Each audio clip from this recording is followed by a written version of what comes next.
Now let's stay zoomed out and let's add a trend line or two. So this button right here is your trend line, and you just click on it. And I'm going to start way back here to see if we can get a trend line going. Trend lines are not going to be as accurate a lot of the time. Trend lines can be a little messy because they are just a line. It's not a beam, it's not a rectangle, it's not encompassing more space and more price areas. So just try to get the line as close as you can, but it's never going to be 100% perfect.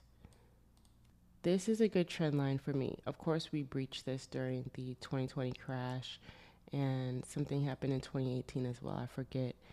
But this is a pretty good one because we have price really showcasing a lot of support on this trend line all the way in 2015, 2016, being completely supported in 2018 with all these levels here, and then again being supported in 2020.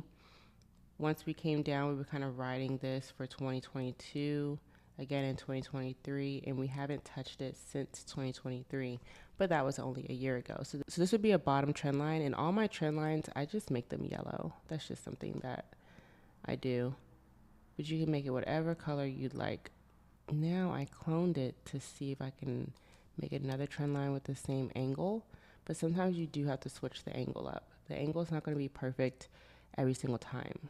So right now I am eyeballing, just doing a lot of eyeballing work to place this trend line. All right, so this is a good trend line. It was acting as support all the way back here in the 2014s. And then we stayed in this range between the bottom one that we just added and this last one we just added. We stayed in this range for years, again, breaching during those catastrophic events, but for the most part, staying in this entire range for a long time. And then we finally broke the range in 2020. When we came back down, we retested the top and breached it, came back, retested it as resistance, stayed in the range, came back, breached it a little bit, but still tried to uphold this range. Another key area right here is where we actually retested it as resistance, kind of created more of a head and shoulders there.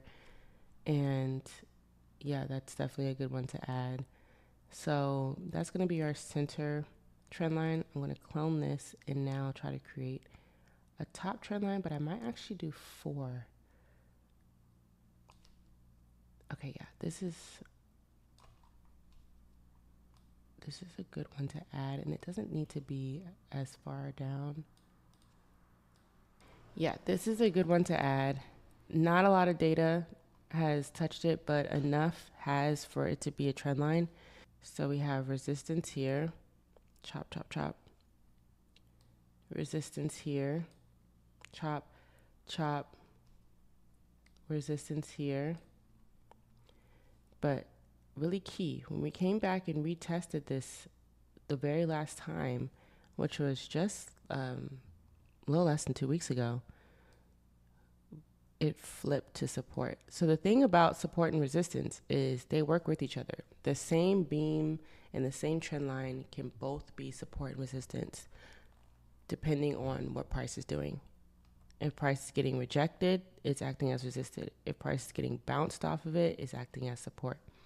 All right, and now as far as the top one, I'm not going to add one on there because we are currently creating a top right now. We are creating new all-time highs. So until we find actual resistance and get rejected and start coming down, then that's when I can start building another trend line based off of that rejection point. But as of right now, we are not getting rejected. We are shooting up. So there's nothing to really go off of as far as where to look at a rejection area. So this is how I'm going to leave the chart right now as far as what it should look like when you are doing your support and resistance beams and support and resistance trend lines. I have 4 beams and 3 trend lines. Your chart should look similar to this.